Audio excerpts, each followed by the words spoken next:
Perkenalkan, nama saya Alia Aziza, absen 1, NPM 2335155160015. Kali ini saya ingin membahas tentang APBN, yaitu Anggaran Pendapatan dan Belanja Negara.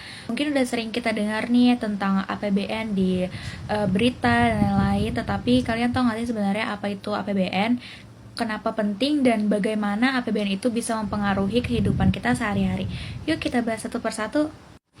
Jadi, APBN itu bukan hanya sekedar angka-angka dan tabel belaka. APBN itu merupakan salah satu instrumen utama dalam mewujudkan cita-cita kemerdekaan bangsa Indonesia. Seperti yang pernah disampaikan oleh Bung Karno dan Bung Hatta, tujuan dari kemerdekaan adalah untuk mewujudkan masyarakat yang bersatu, adil, dan makmur.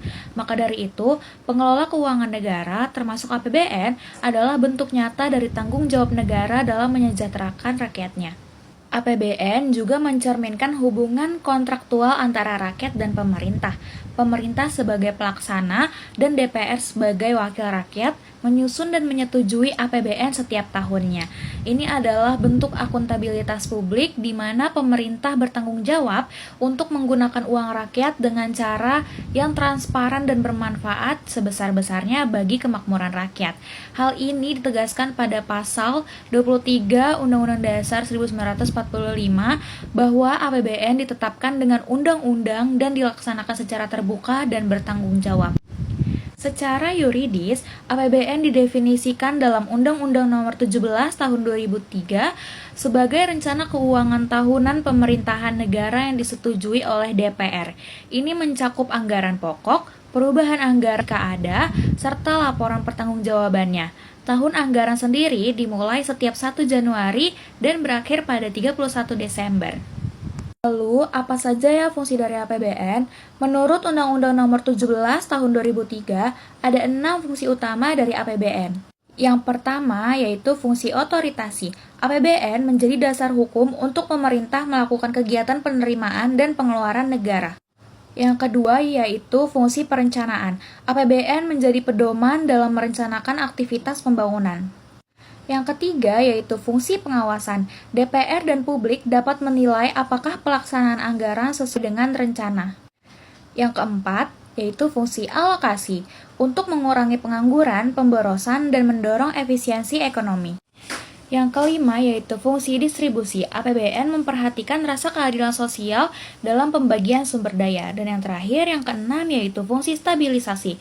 Itu APBN digunakan untuk menjaga stabilitas ekonomi makro, khususnya saat menghadapi krisis atau inflasi. Dalam situasi ketidakpastian ekonomi global, APBN itu berperan sebagai alat stabilisasi atau absorber. Pemerintah menggunakannya untuk menjaga inflasi tetap rendah, menjaga daya beli masyarakat, serta memastikan bahwa belanja negara difokuskan pada sektor-sektor prioritas. Termasuk di dalamnya adalah program pengentasan kemiskinan, pengurangan pengangguran, dan mendorong pemulihan ekonomi. APBN juga memiliki peran strategis dalam memperkuat ketahanan fiskal nasional. Pemerintah sudah menyiapkan buffer atau cadangan fiskal untuk menghadapi gejolak ekonomi yang tidak menentu, baik dari dalam maupun luar negeri. Ini penting karena agar keberlangsungan fiskal itu tetap terjaga dalam jangka menengah dan panjang. Struktur APBN terbagi menjadi 4 komponen utama. Yang pertama itu adalah pendapatan negara, terdiri dari penerimaan pajak, PNBP atau penerima negara bukan pajak, dan hibah. Ini merupakan hak pemerintah yang menambah kekayaan negara. Yang kedua itu belanja negara, mencakup belanja pemerintah pusat serta transfer ke daerah dan dana desa. Digunakan untuk mendanai kegiatan negara seperti pendidikan, kesehatan, infrastruktur, dan lain-lain. Yang ketiga yaitu surplus atau defisit anggaran. Apabila pendapatan lebih besar dari belanja, terjadi surplus. Jika sebaliknya, maka terjadi defisit. Yang keempat yaitu pembiayaan. Digunakan untuk menutup defisit atau memanfaatkan surplus. Bentuknya bisa berupa pinjaman, penerbitan obligasi, atau penggunaan sisa anggaran tahun sebelumnya. Mungkin seringkali kita tuh pasti merasa bahwa urusan APBN itu hanya relevan bagi para pejabat negara atau ekonom. Tapi sebenarnya dalam kenyataannya APBN itu sangat dekat dengan kehidupan kita. Misalnya, ketika kamu melihat jalan tol baru dibangun, itu bagian dari belanja negara. Atau saat siswa-siswi mendapatkan beasiswa, saat tenaga kesehatan dibayar, saat ada subsidi listrik atau BBM, semua itu menggunakan anggaran dari APBN. Bahkan, vaksin gratis selama COVID-19, bantuan sosial yang disalurkan kepada masyarakat, juga merupakan hasil dari alokasi APBN yang dirancang untuk merespons kondisi darurat. Sebagai generasi muda, kita punya peran penting dalam mendukung pengelolaan APBN yang transparan dan akuntabel. Bagaimana ya caranya? Dengan menjadi warga negara yang melek anggaran, kritis terhadap kebijakan publik, dan aktif mengikuti informasi tentang rencana dan pelaksanaan APBN. Saat kita membayar pajak, baik secara langsung maupun tidak langsung, kita ikut berkontribusi dalam menyokong pendapatan negara. Maka dari itu, penting untuk mengawasi kemana uang itu digunakan, apakah sudah tepat sasaran atau belum. Saat ini, Indonesia dan banyak negara di dunia tengah menghadapi tantangan yang berat, yaitu ketidakpastian ekonomi global, fluktuasi harga komoditas, serta dampak dari konflik geopolitik yang berpengaruh pada perdagangan internasional.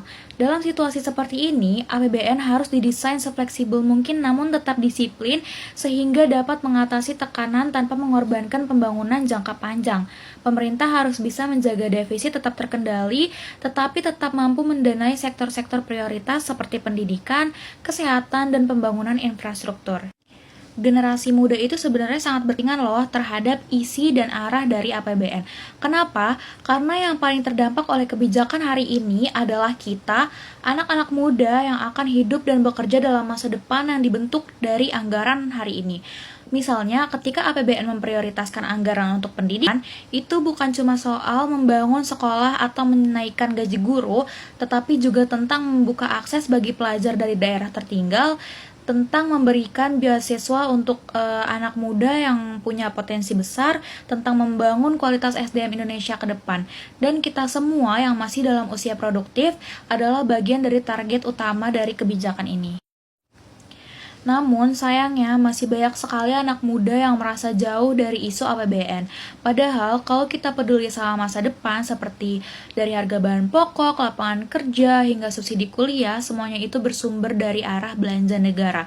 Disinilah pentingnya menjadi generasi yang melek anggaran. Bukan berarti harus jadi ahli keuangan negara, tapi cukup dengan tahu apa aja prioritas APBN tahun ini, bagaimana uang rakyat digunakan, dan bagaimana kita bisa berkontribusi dalam pengawasan.